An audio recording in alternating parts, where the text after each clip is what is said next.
वालेकुम। मेरे हाथों में इस वक्त ऐसी तहरीर है जिसको सुनने के बाद बेसाख्ता की आंखों से शुक्र के सजदे बहने लगेंगे और ये वाक़या आपको कुछ देर के लिए इस दुनिया से निकाल कर किसी और दुनिया में ले जाएगा।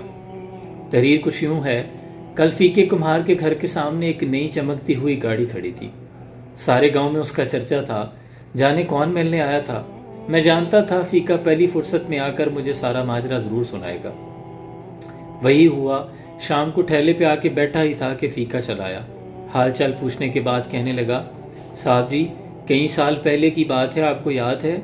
मासी नूरा होती थी, वो जो भट्टी पे दाने भुना करती थी, जिसका इक्को एक पुत्र था, वकार। मैंने कहा, हाँ यार, अपने गांव के लोगों को कैसे भूल सकता हूँ। अल्लाह आपका भला करे साहब जी।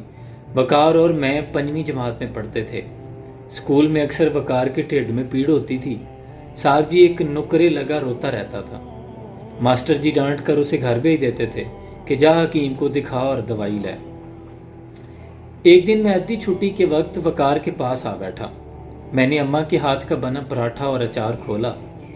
साहब जी आज भी जब कभी मुझे भूख लगती है ना, तो सबसे पहले अम्मा के हाथ का बना पराठा याद आता है। सारे पिंड में उस पराठे की खुशबू खुंड जाती है। पता नहीं साहब जी, अम्मा के हाथ में क्या जादू था। साहब जी वकार ने पराठे की तरफ देखा, नजर फेर ली। उस एक नजर ने उसकी टेढ़ पीड़ के सारे राज खोल दिए। मैंने जिंदगी में पहली बार किसी एक की आंखों में आंदरों को भूख से बिलकते देखा। आंदरों यानी आंते। साहब जी वकार की फाकों से लूसी आंदरें आंसुओं के साथ हाथ जोड़े बैठी थी, जैसे कहती हों, एक अथरू भी गिरा तो भरम टूट जाएगा।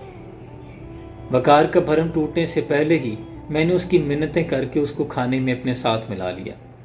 पहली बुरकी टेढ़ में जाते ही वकार की तड़पती आंदरों ने आंखों के जरिए शुक्रिया भेज दिया। मैंने चुपके से हाथ रोक लिया और वकार को बातों में लगाए रखा ताकि वो पूरा पराठा खा ले। उसने पूरा पराठा खा लिया। फिर अक्सर ऐसा होने लगा, मैं किसी न किसी बहाने वकार को खाने में अपने साथ बिठा लेता।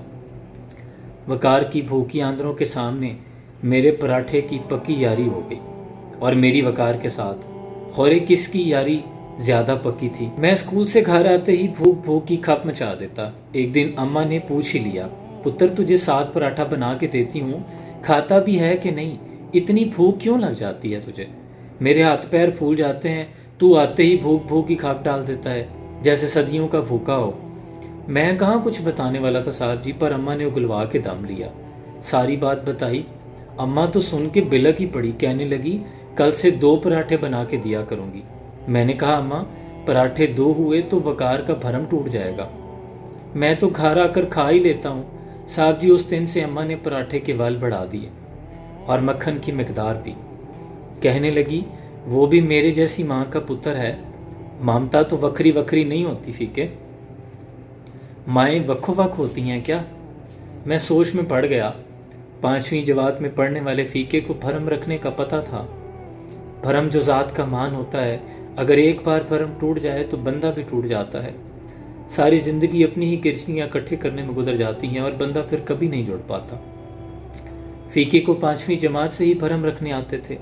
उससे आगे तो वो पढ़ ही नहीं सका था और मैं पढ़ा लिखा आला तालीम याफ्ता, मुझे किसी स्कूल ने भरम रखना सिखाया ही नहीं था।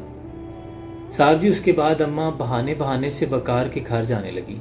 देख नूरा, साग बनाया है, चख कर बता भला कैसा बना है। वकार की अम्मा को पता भी ना चलता और उनका एक डंग टप जाता था। साहब जी वकार को पढ़ने का बहुत शौक था। फिर अम्मा ने मामे से कहकर मासी नूरा को शहर में किसी के घर काम पर लगवा दिया। तनख्वाह वकार की पढ़ाई और 2 वक्त की रोटी तय हुई। अम्मा की जिंदगी तक मासी नूरा से राब्ता रहा, लेकिन अम्मा के चले जाने के बाद चंद माह बाद ही मासी भी गुजर गई। उसके बाद राब्ता कट गया। साहब जी कल वकार आया था। वो जो नई कार खड़ी थी ना, वो उसी की थी। वलायत में रहता है। वापस आते ही मुझे मिलने चला आया। पढ़ लिख के बड़ा बड़ा अफसर बन गया साहब जी। मुझे लेने आया था, कह रहा था तेरे सारे कागजात रेडी करके पासपोर्ट बनवा के तुझे साथ लेने आया हूँ। और उधर मेरी अम्मा के नाम पर लंगर खोलना चाहता है साहब जी। साहब जी मैंने हैरान होकर वकार से पूछा, यार लोग स्कूल बनवाते हैं, अस्पताल बनवाते हैं, तू लंगर ही क्यों खोलना चाहता है, और वो भी मेरी अम्मा के नाम पर? कहने लगा, फीके भूख बड़ी जालिम चीज़ है, चोर डाकू बना देती है। खाली पेट पढ़ाई नहीं होती, ढिड पीड़ से जान निकलती है। और तेरे से ज़्यादा इस बात को कौन जानता है फीके, सारे आंखें पढ़ने वाले नहीं होते, और ना ही तेरे वर्गे भरम रखने वाले। फिर कहने लगा, यार फीके तुझे एक बात बताऊं, झलिया मैं सब जानता था। चंद दिनों के बाद जब पराठे के वाल भर गए थे और मक्खन भी, आधा पराठा खाकर ही मेरा पेट भर जाता था।